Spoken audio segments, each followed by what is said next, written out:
In the realm of thoughts, where do you dwell? Have you ever pondered? Can you even tell?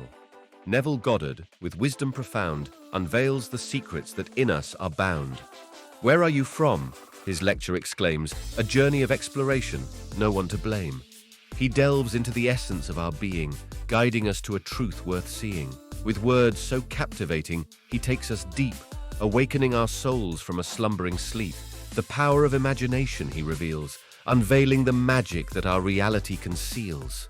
Oh, how our thoughts shape our very existence, creating the world with each heartfelt insistence. Do we truly grasp the power we hold, or do we let life's illusions take a stronghold? Neville's words ignite a spark within, urging us to look beyond our skin, to understand that we are the ones who create our own destinies, our own fate. With introspective questions, he challenges our minds, inviting us to explore the truths we may find. What does it mean to truly be from, to embody the teachings, to truly become? As the verses flow, his wisdom unfolds. Like a tapestry of truth, his message unfolds. He never states it outright, but we can see the key takeaways that set us free.